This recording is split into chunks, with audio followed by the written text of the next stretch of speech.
Mitchy Mojo with your natural hair. Welcome to Pasqual's Eye on the Arts. We're here in West Hollywood, adjacent to Beverly Hills, and we're putting on the glitz. I have an exciting guest tonight. Probably one of my favorite actors in all the world. He didn't win an Academy Award last night, but he has an Academy Award in my heart. His name is Mickey Jones, and say hello, Mickey. Hello, darling. How are you doing? Great. We're putting on the glitz tonight. That's all it's all Yes. about. Put on the glitz and put on the Ritz. Put on the Ritz, right? But don't eat my grits. Yeah. Tell me a little bit about yourself, Mickey. What do you feel? I mean, you're an actor, you're a dancer, you're a model, you're a fighter. All those things. Mm-hmm. You teach boxing. Well, at the present time, I'm not teaching anything right now because, I'm dealing with my little cancer thing. Right. Which we seem to have resolved it, hopefully, and I'll get back. But the main thing is fight the good fight. I always go with the scriptures, I'm a boxer, but it's not so much about beat somebody up. Fight the good fight. Bring the people on. Be about the humanities. How can you lift up? That's what your life is about, isn't it? That's what gives me my life. I met you for the first time. Do you remember where we met? YMCA. Hollywood. Yeah, Hollywood. Exactly right. Yes. Well, tell me about what you are doing in your acting career, and how did it start, and where did it begin, and it never is ending because you're a wonderful SAG member, and you're doing all kinds of good things. And the acting career actually, quote whatever that is, because that's a part of the life I live is my career. But I saw some people when I was in Boston, and I saw this film crew, and I was watching people, and I went over there, and they said, "You want to be in this audition for a commercial?" I said, "I'm not an actor." They said, "You don't have to be." And they gave me a number 200. So by the time it came to me, it was a Pepsi Cola commercial, and when I was brought out, the director says, "I want you to be a lion." I said, "What kind of lion?" He said, "Any kind you want to be." So I attacked him. I started biting on his clothes and tearing his clothes. He said, "What is wrong with you?" I said, "I'm a lion and I got it in for you." Ah. That's a character coming out, isn't it? And he fell in love with it. And they said, he said, "You got the job." Was that a commercial? It was a commercial. It was a Pepsi Cola commercial. And was that in Los Angeles? It was in Los Angeles, but it was a national spot. A national spot. National spot. We like those national spots. Well, more money. If you want to say it like that, more money, exposure. absolutely. And, So what happened after that? Well, I started doing like everybody else. I got the bug. Then I had to find out you had to join unions, you had to do this. I never went to school for anything, for acting, anything like that.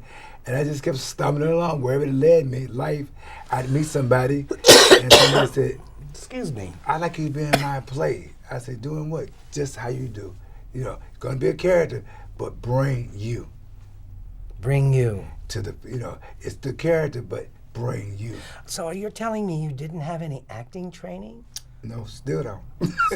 Really? I have some experiences, and they say experience is a great teacher. So I guess I've learned something. Right. What other kind of things did you do in your career, as far as acting goes? We're going to get into the rest of that. Well, I did a lot of little bit parts here in their movies and things like that. See How She Runs, I had a part in that. And locally in Boston at the time, I had a show, and it was called QT. QT. And what QT was a social satirist. He made comments on say like, if I was doing it now, say like Trump, I would call him the Trump card. And I said, "Oh, y'all don't like him? But that's the card you played." Right. Some people say, "I didn't vote for him." A no vote is a show vote. Okay. An actor you are, a dancer you are, a singer you are. But one of the things that I really absolutely love is your writing, and the things that you've been writing and the videos you've been doing. Tell us a little bit about your writing. Well, the writing, I've been a scribbler all my life. I've always had a problem with structure, but thoughts have never been a problem. You say something to me, I'll think about it, or a word. I hear a word, and I said, that's interesting. stillbirth. Now, what is really stillbirth? Is it somebody been born, as they say, dead stillbirth, or is you just still? You're born, but you just stillbirth. Mm-hmm. It's still there. Right. It's still a concept. It's still me flipping. Fulfill. How you get fulfilled? And if you fulfill, why am I always feel hungry? You're an activist in your writing. You're helping the gangs, the things that you write about the gangs. Tell us a little bit about that. My piece on the piece Syllabic Nation. Right. And that's a pro-life, anti-gang message. Anti-gang. Anti-gang. Right. And a Syllabic Nation, living fast, dying young, life's only for the moment, so live it on the run. Say you're not in it, yet you still love it, but all your actions shows that you don't want to stop. Killing your brothers cause he wore the wrong colors, driving by with your 8-ball, mad dog fun, not stopping to think about the mothers and the fathers or the daughters and the sons that you put in the ground with a gun. Crack, crack, crack. Then it goes on, you know. That you did that in the school system. I used to do it around schools. I used to do it at juvenile halls, and kids loved it because it was telling the truth. It's telling a problem. We can fix this. It's not acceptable, and we're not going to accept it. But at the same time, we're not going to necessarily put you down. We're going to help you come up out of that. Children are a big thing in your life. Mm-hmm. You teach boxing at the YMCA for many years. Right. And the people that love you at the Y, I'm telling you, you're kissing everybody, man, women, and children. Yeah. And they love you so much. Tell us a little bit about your working with the children over there. Well, I always remember I was one of them. And deep down, we still that person. That's the core who you are as you grow and expand into so-called adults. But that child, everything that I really felt as a child is who I am now. It grew, it evolved. And when I started to understand it, why am I like this? Why do I think like this? What is it all about? Then quite naturally, myself, I'm a believer. I took it to a higher place. I said, oh, this is what God has given me. I said, okay, so if that was given to me from God, then it must be about God. So I got to make this work. You have to learn. It don't just work on its own. Oh, there's some rules with it. Oh, this little Bible. Oh, this little, makes sense.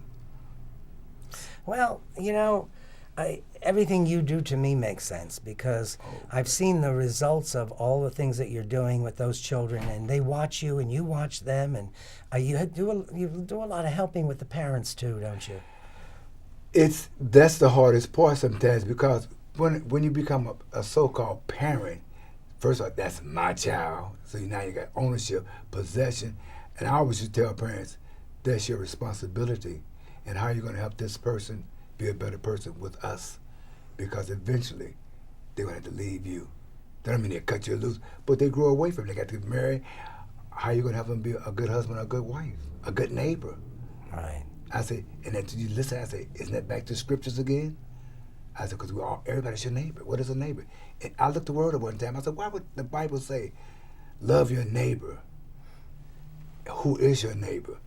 Everybody. That's what neighbor means. Anything in close proximity to you. Even though you're the host of the show and you're interviewing me, but you're still my neighbor. Right, right. You know, tell me a little bit about your experiences in your boxing career and also how you now have developed a program at the YMCA where you teach boxing. But underneath it all, you're teaching more than boxing, aren't you? It's not even about boxing. It's about discipline. A disciple must discipline. Fight the good fight. And I'm really not trying to develop boxers. That's a choice somebody has to make. But it's about discipline. It is about self-awareness and self-responsibility towards other people. It's towards yourself too. So it's still a discipleship. That's what discipline means. One who disciplines themselves. And main thing, it gives me a chance to talk to the young people. When you're holding the mitts from you, you're looking them right in the eyes, looking right into their soul, and you talk to their soul. I talk to them. Does boxing give them strength? It gives them what? It can be an illusion. You said, well, people say the pumping iron give you strength. Well, yeah, from the strength, but you got strength enough to pick up 500 pounds, but you can't hold a marriage. Right. You can't pick another human being's spirit up, and all you need to do is add the words and the attitude. And so it's sometimes I always like the word illusion. It's an illusion. Now, you have been teaching boxing there at the YMCA for how long? Almost 25 years. 25 years. And so you, when you have, say, for instance, a young person, they start out, but then later on, over 25 years, they come back to you. And you have told me about some very interesting stories. That's the whole hook. It's not about the boxing. It's just a vehicle, a vessel to help me get to know the person, and we get past it. Sometimes they talk about something's going on at home. They got to act how their father, they got to act how their mother, something. I'm mad at my mom. I hate my mother. You shouldn't. I said, you don't even know this person. I said, you call me your mother, you call me your daddy. Who is these people? What did they go to? That's a role they played. Everybody that qualified for the role, then they prepared for that role, and because they had a sexual engagement, poof, there you are. Now, why you think you're here? Because it takes a village. We don't know. We don't know what your parents' problems are that it affects you. How you acted out. So that's my gift. Let me help you learn how to love your parents, learn how to love yourself, learn forgiveness. It's back to scriptures again. I want. We're going to talk about a little bit about your book. I mean, how many books have you written now? You've written a few books, haven't you? No, just 2. 2 books. I'm always scribbling. Now I scribble all the time. Right. So one of them is Cattails. Right. So why don't we tell us a little bit about this book, because everyone that's ever read it has been so inspired by a lot of the things. So maybe give us a little bit of an idea. First of all, the title throws a lot of people because it's Cat Tails, the real pussy. And when you hear people say, I said, no, excuse me. The first time I heard the word pussy, when I was a kid, it had something to do with cats.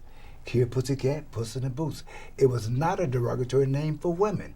So when I was I met some cats, 2 back in Boston. Cats, you met actual cats, kitty cats. Cats, right. And they taught me so much. And I started seeing their energy and their personalities. And I started to study them because they were studying me. Cats, yes. Things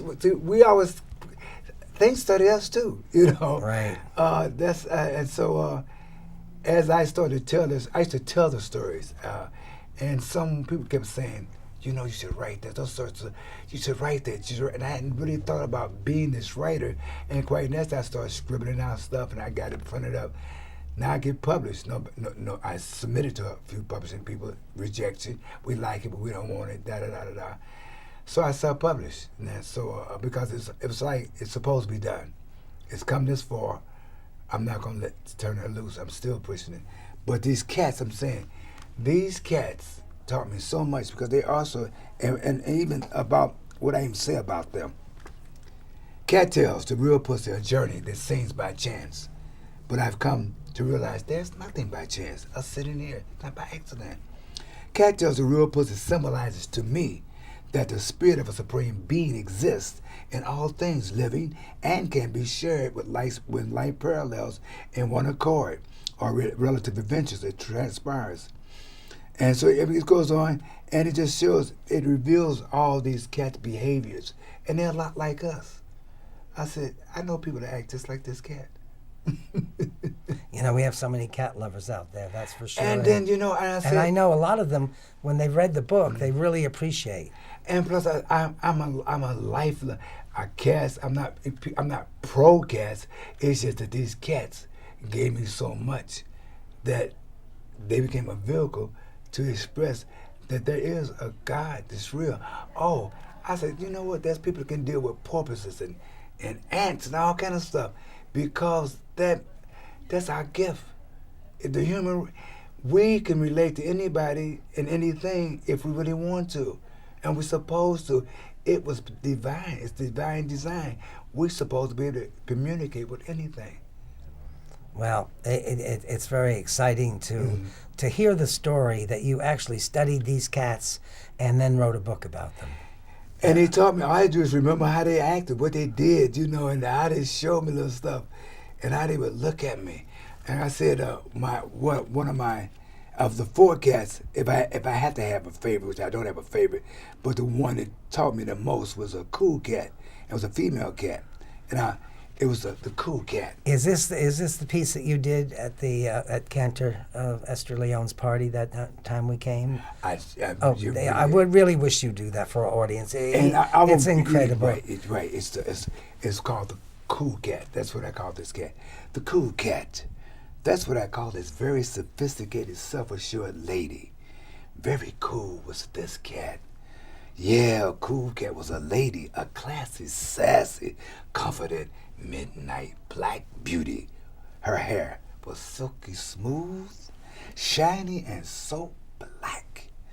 She was a black beauty, and she knew it. It was just a matter of fact, no bragging. It was as if through her intelligence and the knowing of this that gave her an insight into her spirit and purpose in life. Cool Cat knew who she was. A cool customer, a real cool cat, an authority figure of equal priorities to life, just the way God designed it. God does not play favorites. God is about order, not rank and file, have and have-nots, and whether man or woman superior.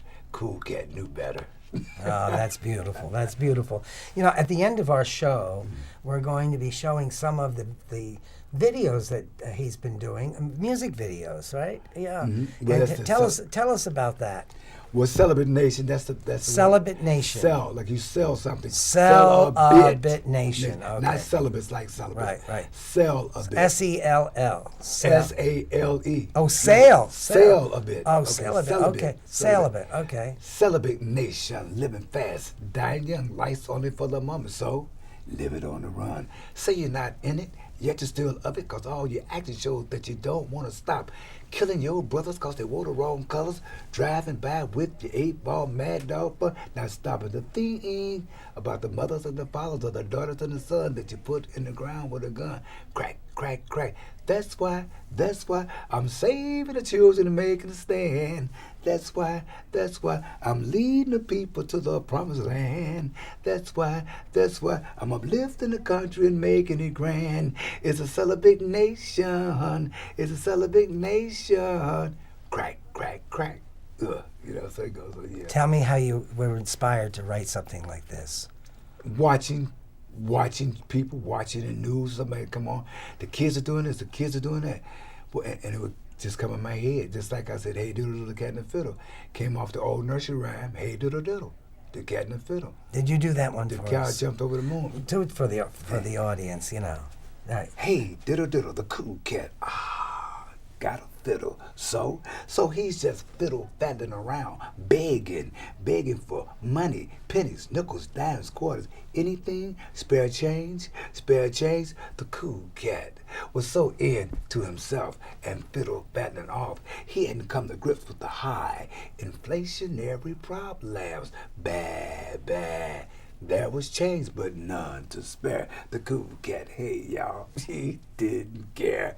He was too busy doing his thing, his uninvolved, unconcerned escapism, stay young and carefree thing. After all, he was a kid. Turn the music up, talking smack jack in your face jive. He was a grand 15, 1 and 5. All the way live. He was so cool, so smug, fiddle faddling, breakdancing, ticking, and doing some new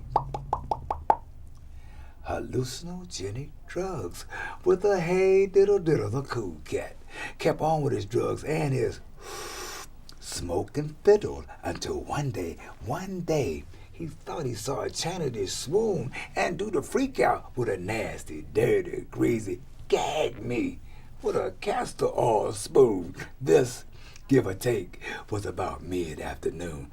Now the cool cat didn't know if this was real or a drug deal. Nobody can tell me. He screamed, I'm me. I plays my fiddle big on the streets. Got drugs, got chicks, breakdancing, hip-hopping. I am a tick. And y'all mothers, the ones with the babies, make me sick. The cool cat got tricky and slick. hanging out with some real rats on a filthy scene, getting slimy, older, and so Michael Vick, pit bull dog mean. That's part one. It has to be You know, posted. it's amazing. The history of writing and then performing it, and what motivates you to write something like that, and what kind of reaction have you gotten from your performance of that particular piece? And that's about the drugs, right? Tell me about what happens when they take the drugs and they go through all those things, and you know, I know it's very, the impact must be tremendous for you to see. Well, you know, sometimes you see it right. Well, young people, well, I used to do this juvenile halls in different places. They automatically will grab it. They get it. The spirit in people, the deep spirit. People are messed with. We don't know what, but deep in that, when they hear something that touches their spirit, especially you're not trying to drill it on them, you ain't preaching at them. You just tell them, here's what this about this, and you tell them with love. You tell them with love, and love is not gushy. It's compassionate. So your path has been through love, understanding, and education. And you've seen some pretty good results over the years. Of 25 years working with the kids over there at the YMCA. And then, of course, I'm sure you've taken it now to the school systems and all of that. Are you available to do that in any of our local schools? You know, somebody want me. Yeah, well, that's one of the wonderful things that we have here, because that's why you're on this show, to let people know who you really are and what you've been doing all those years. You know, I mean, you do so many things. I mean, at the end of the show, we're going to show some of the things that you've done. You've done a piece about Hillary, which was kind of interesting. Well, you know, it was, if they're gonna do politics, then be out there. It's, you know, people say, how do I feel about Trump? I call him the Trump card. He's playing with a full deck. Now, I ain't saying he got some problem, but he's in that field. He's more bright than they think. And I think by him being in that White House, something's gonna happen to me. He's gonna still be Trump, but something's going to happen. You don't go up in it first. It's an anointing in that place. I don't give a political all this stuff. You cannot be the president of the United States and not do well by the people. Right. Well, we need changes, and hopefully that's what will happen. And if not, it's forget him. What about us? What are you doing? See everybody, him. Excuse me. And you don't have to be going out being violent and be destructive. You can do what, if you really want to hurt the society and put it in space, just don't go to work. Everybody sit down. Right. Until we get this, we're not going nowhere. Right. Tell me a little bit about your family background. Where did you come from? What has your path been? And I know, to me, you're a natural humanitarian, a preacher. You believe in God, and you live by the Bible. It's an exercise. I had to work on it because it tells you, faith without good works is dead. I had a lot of belief in the early stages, and I had a lot of philosophical things, but until I started to actually apply, I had to learn how to forgive. I had to learn how to not to hate, not to be angry, slow to anger, get over it quick. Don't go to sleep on it. Oh, why? Because it's a seed for rage. Oh, I had to learn to be calm. To be patient. Patient. To forgive. To let go. Truly let God. I had to learn that. Oh, you can. And when I started exercising it and doing it, and it started to show it's real. My word does not come back empty. A void. I said, this is real. And my job is not to make nobody else believe it. If I really believe it, then I should exemplify it. Exactly. Well, you've certainly done an awful lot of good stuff. And tell me about what you see for the future for yourself. Oh, you know what? Before I do that, I want to talk about something which I think is something that you do every single day, almost every day. You go out to the motion picture home where your wife is. And tell us a little bit about that. I mean, I've never seen dedication like you have had to this beautiful wife of yours. And I'd like to hear a little bit about your experiences with that particular home. Well, You I know. said my wife has Alzheimer's. Alzheimer's. She was, and she was epileptic. She had a lot of the issues, and but I didn't go looking for a wife. I prayed for a wife. I said, God, the marriage is your institution. Then send me the woman I need, not the woman I want. Right. And I met my wife, and when I met her, it was an amazing thing. Because a lot of people now, when they in the early stages, they say, "Oh, you hear me say about prayer? God sent me a wife," and they say, "God sent you a white woman." I say, God is a respected person. God sent me the woman I needed, and that was the woman, another human being. We're so much alike. And like I said, she's such a darling human being. And when I met her, in fact, her friend was trying to hit on me, and she was there. And when we shook hands, as we were shaking hands, I saw my mother's face. And I'm shaking it, and I look. I said, God, you sent me a white woman that looked like my mama? So she now has Alzheimer's. She has Alzheimer's. How long has she been out there? 3 years. And tell me, I hear that you've really been a minister out there for not only your wife, but for the patients and the people. It's our family. Tell us about it a little bit. How, you had a little hard time getting in the beginning. Well, like I said, at first we went in this Medicare program. We were in it, so it was a lot of assisted living. It was costing me a lot of money, and I stayed in prayer. Every once in a while, I get a little frustrated, but God kept on working, and He put us out there, and she's amazing. She's brilliant, but even with this Alzheimer's, because I'm going to do a piece called "Living with Al." Living with Al. Living with Al. Oh, that's great. great. That's what I call Alzheimer's. Living with Al. And I think that your experiences just with the Alzheimer's, you've really learned a lot out there. I know you have. I've learned, first of all, I let my wife teach me. I used to ask, what about this? She hasn't called my name in almost 2.5 years. But she knows who I am. She'll say, it's you. She calls me you. Not like, hey, you. It's you. Like, it is you. And I get that. And I don't try to make her say Mickey or nothing like that. She says you. And I would, one time I gave her an anniversary card. I just wanted to see if she could still read, about 2 years ago. And she read it. Took a long time to read this card. And she finally said, whose anniversary is this? Now all of the card has got our anniversary, our anniversary. I says, our anniversary. She says, I'm married. Well, I enjoyed having you on the show, and we're going to be playing some of the original videos that you've just completed. And so, anyway, I want to thank you for coming, and please keep on doing what you're doing, because you've brightened up the world here for us. And thank you all for listening to our show. And I'm very, very excited to be able to have a great show like this and put on the glitz. Look at Mick E showed up in his beautiful things. But anyway, I thank you all. Stay tuned, and we will be sharing more things with you from Sharing Friends of the Arts, Hollywood International, Beautiful. and the Artery USA.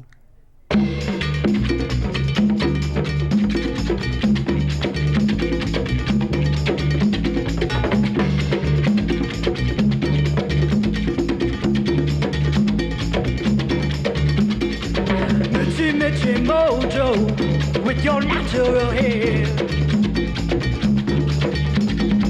Mitchy mojo with your natural hair. Mitchy mojo.